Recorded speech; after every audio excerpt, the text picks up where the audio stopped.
Hi, Jonathan from Bay Financial Partners, looking at investment markets.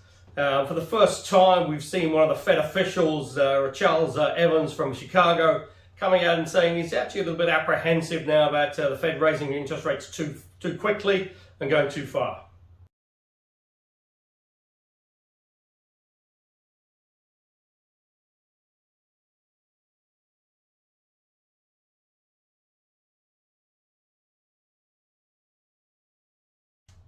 Now that appears to be a major sort of change because, certainly most of the other Fed officials have been coming out and saying that, they were still sort of hell-bent on sort of fighting inflation. Interest rates were going to have to go up after the latest increase, taking the Fed funds rate to a target rate of 3 to 3.25.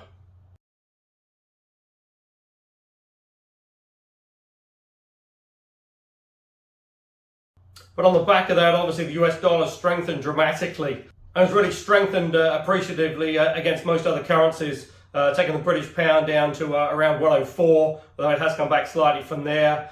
Kiwi dollars down to around 56.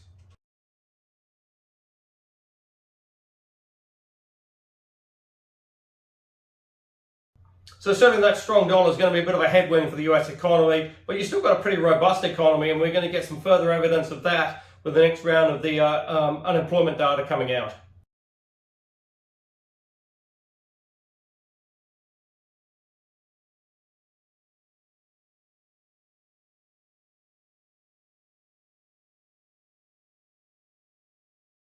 Because at present, you've still got around two job vacancies for every one person that's actually looking for employment.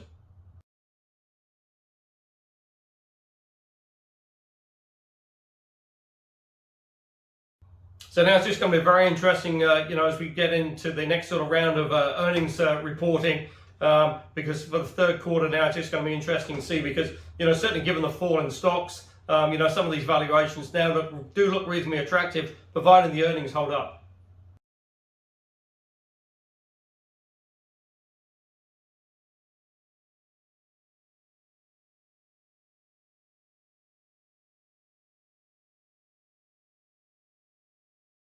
And US 10-year is close to 4% now, 397. Now, if you look at that around sort of 4 or 5 months ago, that was trading around sort of 270, 280.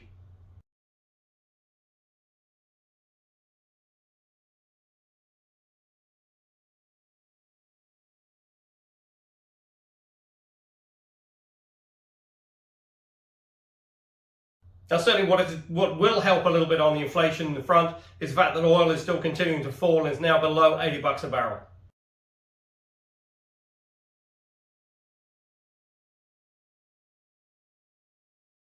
But obviously, you've still got the situation in Ukraine, and that's sort of ratcheted up a notch again with President Putin coming out and saying that Russia is quite within its rights to use nuclear weapons.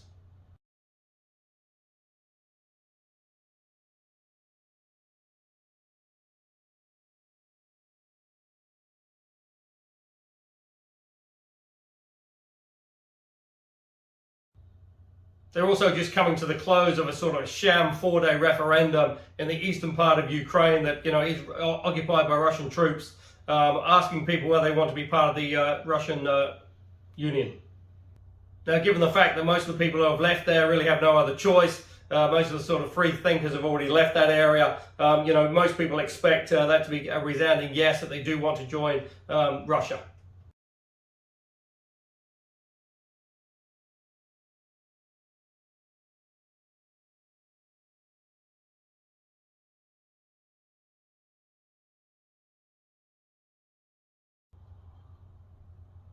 But then on the flip side, major unrest within Russia on the conscription now of those 300,000 troops that are being sent to the front lines. You've got major demonstrations in most of the big major Russian cities.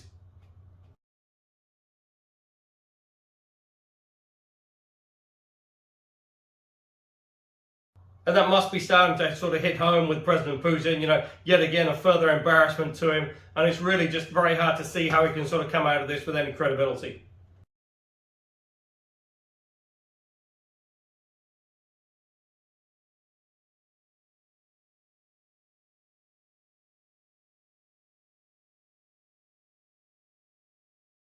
So as mentioned, oil was below $80 a barrel, currently trading around sort of $78, $79 around that sort of level.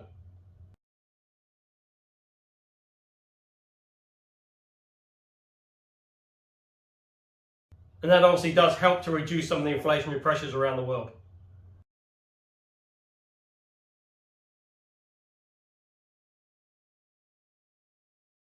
Now in the UK, major issues now, we've got Liz Truss coming up with her mini budget, and that really has been sort of treated by the markets as an unmitigated disaster.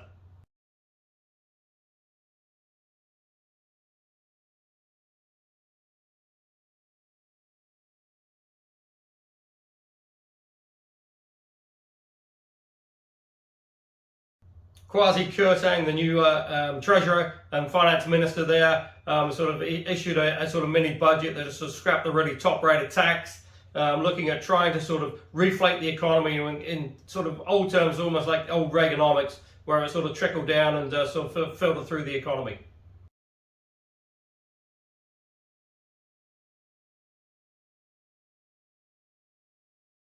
But given the major fall in the British pound, there is now talk about a potential intermeeting rate hike from the Bank of England.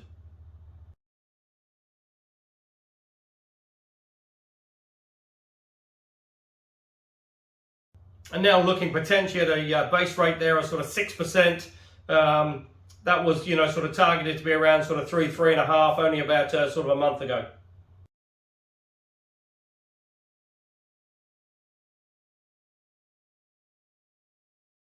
But in a strange sort of irony, the UK stock market, the FTSE there, around 70% of those companies actually derive their earnings from overseas. So with a weakening pound, that's actually a, sort of a tailwind for UK stocks. So it'll just be very interesting to see how that sort of trades over the next sort of 3 to 4 months.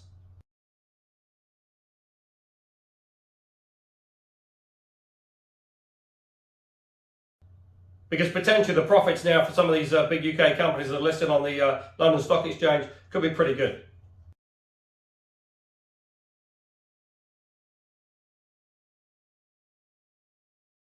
Now in the EU zone, pretty major implications for the recent election in Italy. You've got a far-right government there, the first time since the Second World War.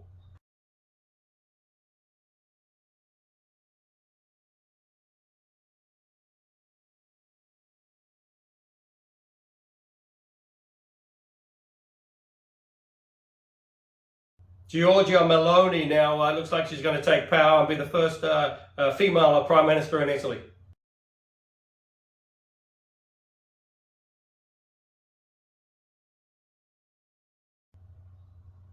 But it's just going to be interesting to see who our partners are, because certainly Berlusconi and the other far-right politicians are also as well pretty sort of supportive of Russia, or have been in the past. So it'll just be interesting to see how that sort of stacks up, given the sort of EU stance against the Russian war in Ukraine.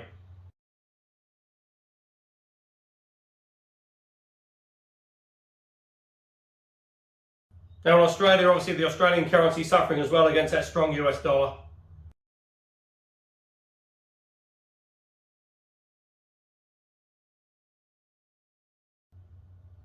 And it'll just be interesting to see what sort of impact that has on tourists coming down to Australia.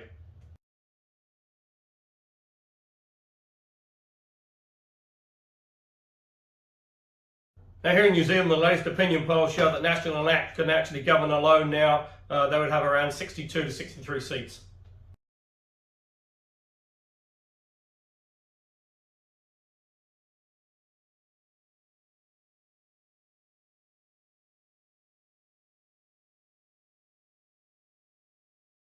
That comes on the back of the sort of mood of the boardroom, which was really pretty scathing of the government's sort of policies and really their sort of, sort of help to businesses.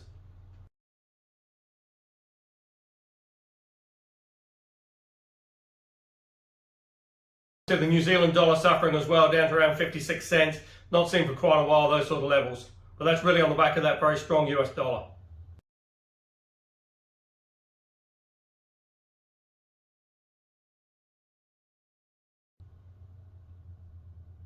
So again, that will be interesting to see how that sort of plays through with the tourists, hopefully coming through to the New Zealand summer.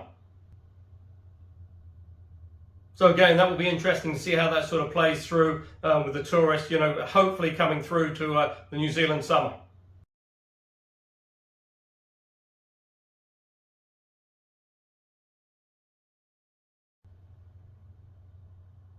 And just on that, we're expecting the first cruise ship to be coming into New Zealand in the next sort of couple of weeks.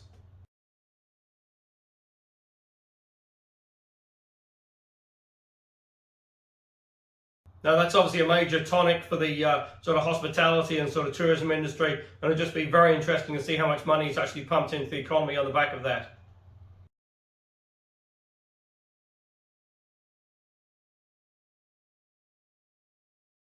Because certainly for US tourists, New Zealand is getting cheaper with that stronger US dollar.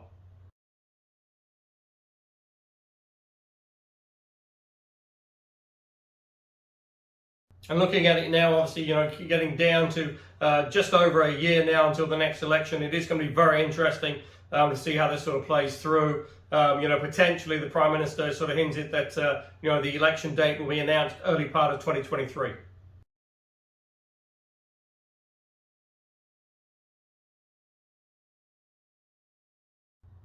But with that strong US dollar, it does make imports obviously a little bit more expensive, and it just makes it a little bit harder for the Reserve Bank now to sort of get inflation down because of that imported inflation coming through.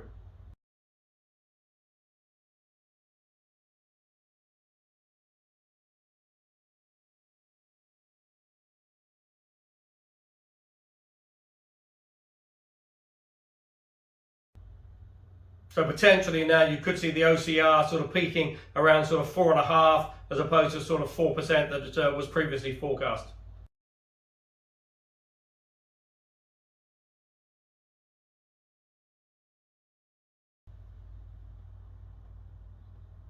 That obviously has some pretty major implications for the housing market.